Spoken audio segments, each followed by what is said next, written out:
Hello les amis, j'espère que vous allez bien. Aujourd'hui, on va parler des fausses croyances.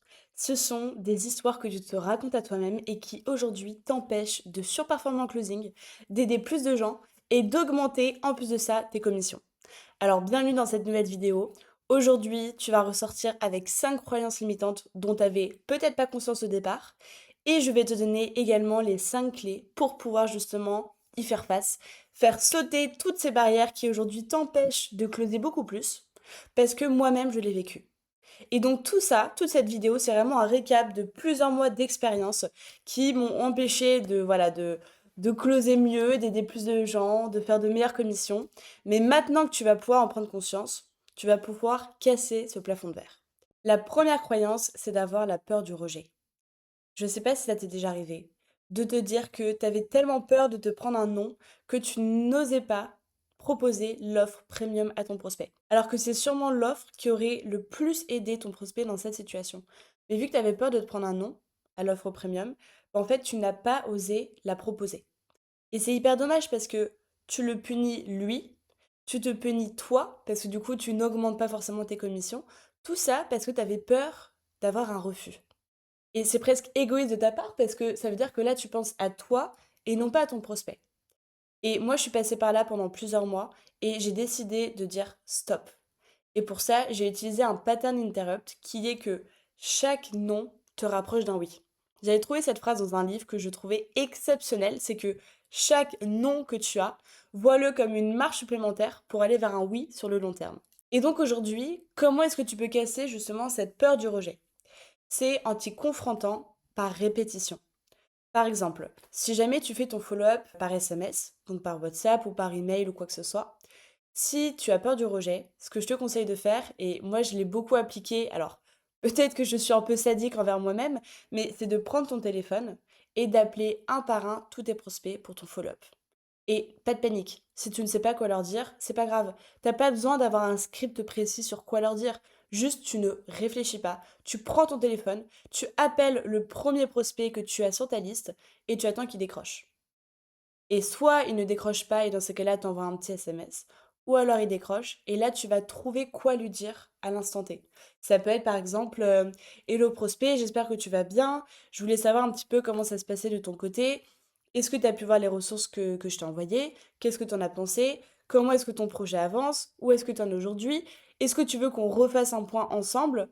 Et de cette manière-là, déjà, tu connectes beaucoup mieux avec le prospect parce que c'est toujours plus agréable de pouvoir parler avec quelqu'un même au téléphone.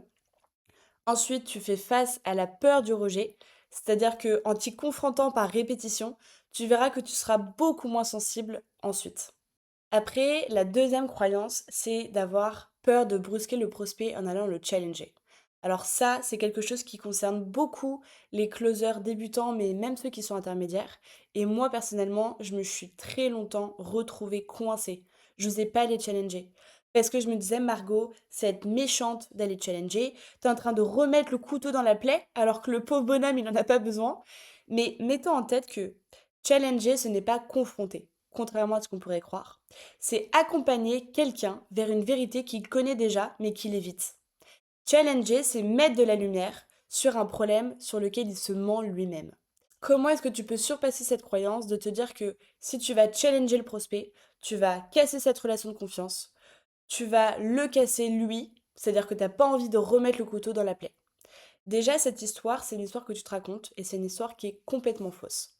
Et pour aller challenger, si ça peut te rassurer, je te donne la méthode qui, moi, m'a vraiment beaucoup aidé pour aller challenger en douceur. C'est une méthode en escalier. Donc, en fait, tu as fait, donc tu as posé une question qui est factuelle, après une deuxième question sur les conséquences et ensuite sur son ressenti. Et de cette manière-là, tu vas pouvoir aider ton prospect à pouvoir sortir de cette situation sans qu'il sente la moindre tension. Par exemple, si ton prospect n'a rien fait depuis un an, il est dans une totale procrastination, il est dans une inaction totale, la première question que tu vas lui poser, qui est factuelle, c'est que, ok monsieur le prospect, tu es en train de me dire que ça fait un an que tu réfléchis à entreprendre. Concrètement, qu'est-ce qui a changé entre il y a un an et aujourd'hui dans ton projet? Il va te dire pas grand-chose. Ok, ensuite on va aller à la deuxième étape, à la deuxième marche de cet escalier. C'est sur les conséquences. Donc si je comprends bien, monsieur le prospect, en un an, malgré ta motivation, malgré tes recherches, malgré tes notes, t'en es au même point en termes de résultats concrets, c'est ça? Là, il va te dire oui. Et ensuite, troisième marche, c'est sur le ressenti. Et toi, comment tu le vis, ça exactement de savoir que tu as la capacité de le faire, que tu as l'envie, que tu as l'énergie, mais que rien ne se matérialise pour toi? Et en posant ces trois questions, ça va permettre à ton prospect de se rendre compte que ça fait un an qu'il a rien branlé, ça fait un an que rien ne se passe et qu'il ne mettra rien en place et que s'il se lance aujourd'hui, il peut changer et casser ce cercle. Et qu'en fait, c'est un peu le serpent qui se mord la queue. Et en posant ces 3 questions, tu aides le prospect à réaliser qu'en fait, oh, waouh! Genre ça fait un an que rien ne s'est passé, que j'ai essayé de mettre des choses en place, que rien ne s'est matérialisé et en fait, tu le challenges de manière douce et c'est vraiment ce qu'on cherche. Alors je sais pas si moi c'est parce que je suis une femme ou si c'est un trait de caractère qui fait que j'arrive pas à les challenger brusquement parce que j'ai vu beaucoup de closers et la plupart du temps d'ailleurs c'était un homme, qui allait les confronter. Mais genre vraiment rentrer dans le tas. Et moi, je me sens pas du tout capable de le faire parce que j'ai peur de passer pour quelqu'un qui est méchante, de casser une relation de confiance, etc. Et en fait, cette méthode, elle est géniale si t'es un petit peu comme moi. Ensuite, la troisième croyance, c'est de se dire que on ne se sent pas légitime. Par exemple, moi pendant très longtemps, je me suis dit, Margot, t'as pas assez d'expérience dans le closing, les prospects vont s'en rendre compte, tu maîtrises pas assez les techniques commerciales, tu n'es pas faite pour closer dans cette niche parce que t'as aucune connaissance sur le sujet. Et en fait, cette imposture intérieure, elle pousse à surexpliquer, à se dévaloriser et à perdre en autorité. Et c'est tellement dommage parce que ça t'empêche de pouvoir aider quelqu'un. En fait, aujourd'hui, t'as pas besoin de te sentir légitime pour closer dans une certaine niche. Et tu vois, au départ, moi, quand j'ai closé, c'était pour un accompagnement pour investir en bourse. Parce que j'avais fait un master en finance auparavant et je m'étais dit, bah voilà, je suis hyper à l'aise, j'adore la finance, j'investis moi-même de mon côté, etc. Le fait d'avoir des compétences techniques qui m'a donné confiance dans le fait de pouvoir aller closer dans cette niche.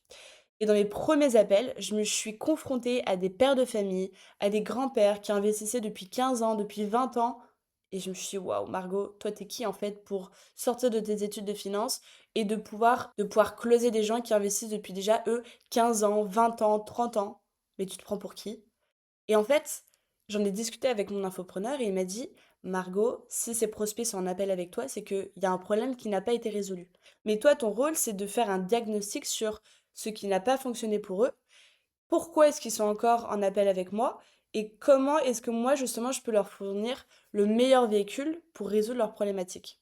Et aujourd'hui, comment est-ce que tu peux casser cette peur de te dire, je ne suis pas légitime de le faire? C'est en demandant à ton infopreneur de te donner des notions de base, par exemple, sur une certaine niche. Donc, imaginons si tu as envie de closer pour un investissement en bourse, mais que tu n'as aucune compétence en finance, bah, tu demandes à ton infopreneur de te donner au moins les termes de base pour pouvoir être à l'aise dans tes appels. Et ce que je te conseille de faire aussi, c'est ce que j'appelle de l'ingénierie commerciale. C'est-à-dire que tu vas faire un point avec ton infopreneur sur quelles sont les croyances de mon prospect, à qui on parle comme avatar client, quels sont leurs objectifs en démarrant avec notre entreprise et pouvoir en fait décortiquer tout, tout le caractère de ton prospect, toutes les caractéristiques de ton prospect pour pouvoir, toi derrière, te sentir légitime de proposer une solution qui va répondre à leurs problèmes. Garde en tête une chose, c'est que le closing, c'est une énergie.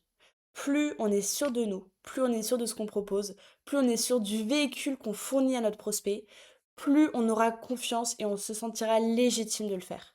Et regarder les témoignages clients, ça aide énormément. Parce que je me suis dit, Margot, si tu fais du closing, c'est pour changer des vies, c'est pour aider des gens à sortir de leur situation. Donc tu es 100% légitime de le faire, rien que parce que tu as cette volonté d'aider les autres. Ensuite, la quatrième croyance, c'est de s'auto-saboter en trouvant des excuses aux prospects. Alors celle-ci, elle est hyper tricky parce que moi, je me la suis très longtemps racontée. Surtout pour certains profils.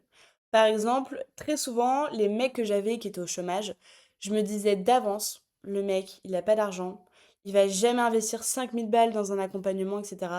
Il va avoir besoin de temps pour réfléchir, il va me dire que c'est pas le bon moment pour lui. Et en fait, je me racontais ces histoires qui, du coup, m'empêchaient de closer et de proposer des offres qui auraient pu lui correspondre. Mais en fait, j'en sais rien. Peut-être que ce mec, il est au chômage parce qu'il a quitté lui-même son emploi, parce qu'il était dans un environnement toxique. Peut-être que ce mec, il est au chômage, mais qu'il a de l'argent de côté. Peut-être que ce mec, il est au chômage, mais que son époux ou son épouse peut l'aider à financer. En fait, on n'en sait rien. Peut-être que lui, il a tellement la dalle de mettre des choses en place qu'il va trouver la moindre solution pour le financer et partir avec toi. Donc en fait, t'en sais rien de tout ça. Donc tu peux pas t'auto-saboter et auto-saboter ton prospect parce que tu lui enlèves une chance de pouvoir réussir. Comment est-ce que tu peux casser cette peur de t'auto-saboter en trouvant des excuses à ton prospect? D'ailleurs, j'ai écrit peur du rejet, mais c'est pas ça. C'est en te demandant pourquoi est-ce que je trouve des excuses? Pourquoi est-ce que je réfléchis de cette manière-là? Est-ce que c'est parce que je suis pas 100% convaincue de ce que je propose et donc j'ai pas envie de le mettre encore plus dans la merde en l'engageant financièrement dans quelque chose pour lequel il va pas forcément réussir?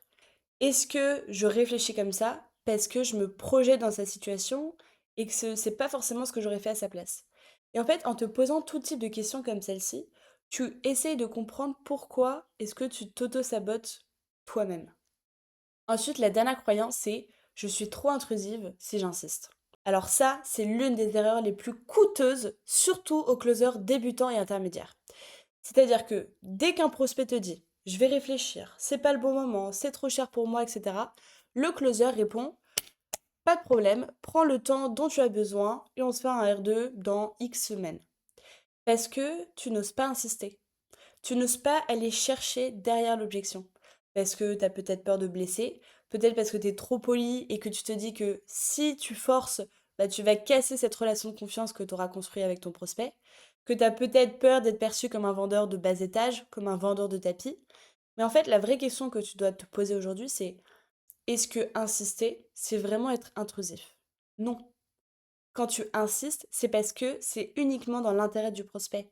C'est parce que tu es persuadé que le véhicule que tu lui proposes va vraiment l'aider dans sa situation et que si tu ne l'aides pas, il va repartir dans la nature avec le même problème pendant encore X mois et que c'est pas acceptable pour toi, que tu refuses justement de laisser ce prospect dans la merde plus longtemps qu'il ne l'est déjà.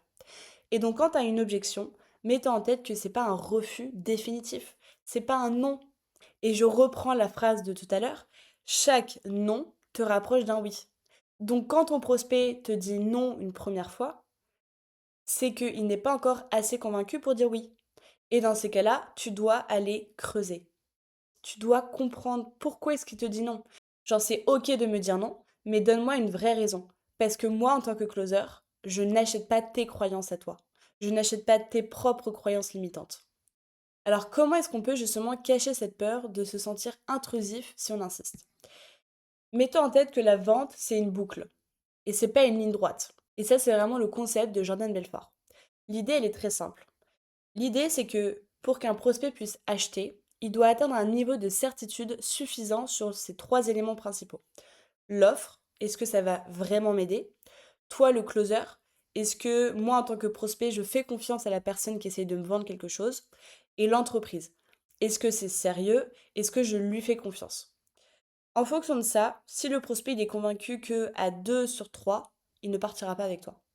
Et en fait, c'est pour ça que le curseur, il faut qu'il soit plus proche des 10 que du 1. Parce que si le prospect n'est pas convaincu sur ces 3 points, il ne partira jamais avec toi. Donc c'est pour ça que quand tu as une objection, tu dois aller creuser. Quelle étape le bloque? Est-ce que c'est parce qu'il n'a pas confiance en nous? Est-ce que c'est parce qu'il n'a pas confiance dans le véhicule qu'on lui propose? Ou est-ce que c'est un blocage qui s'impose lui-même? Et en fait, il faut vraiment qu'on aille creuser pour l'aider à surpasser cette peur. Donc, pour conclure cette vidéo, garde en tête que les 5 croyances limitantes que tu te racontes sont simplement des histoires qui t'empêchent aujourd'hui d'aider plus de gens, de gagner mieux ta vie et donc de pouvoir mieux vivre.